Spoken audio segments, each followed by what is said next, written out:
Well, happy to share some feedback with you. First, let's look at the word behind.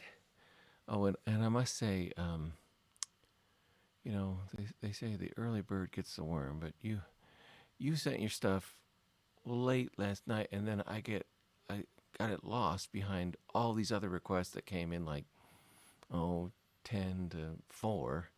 And so I feel really behind, speaking of behind, on getting your feedback because everybody else got in.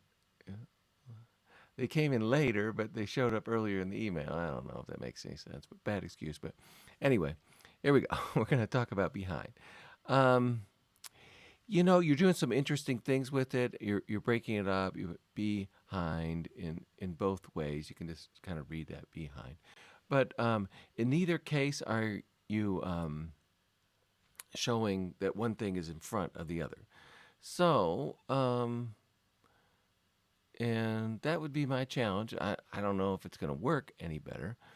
Um, so let's just imagine this one. Okay, let's just imagine that this box goes over to here and goes up, and you take the words H-I-N-D, the letters, and you put it, you fill it there, and then you put B, and I don't know what orientation it would be um,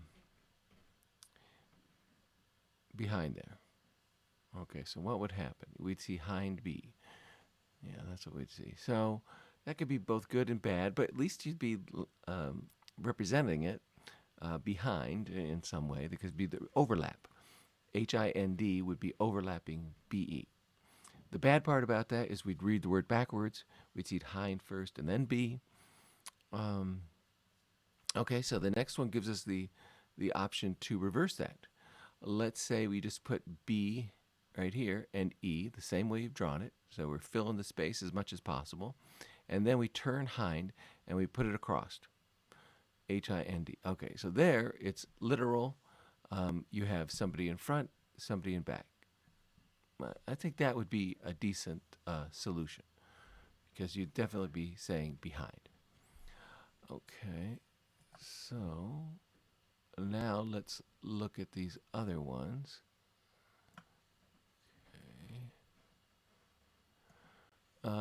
Avoid. Both of these ideas are much more aligned with our goal, so I think they're both solutions as outlined for Project 2, so good job. I would say this one is more successful than that one, although they're both successful. Why? Because I feel that this A carries a little more meaning in relation to war, combat, knights in armor. So it would be representing those things that you'd want to avoid.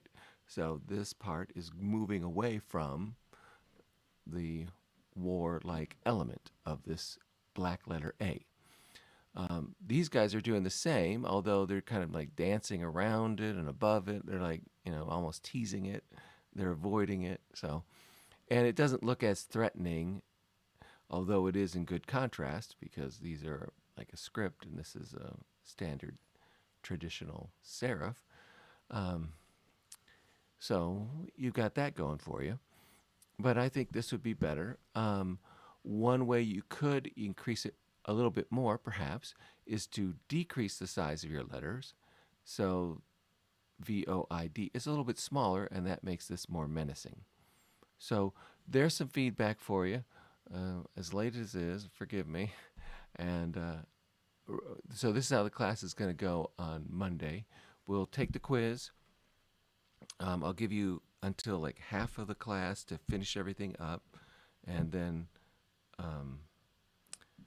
I'll introduce Project 3. Wow. What if people are ready for Project 3 right at the beginning of class? I might have to introduce Project 3 first. We'll see. So I want to cover 3 things. Quiz, introduction to Project 3, and give you some time to finish this up and do a little critique on it. All right? Thank you.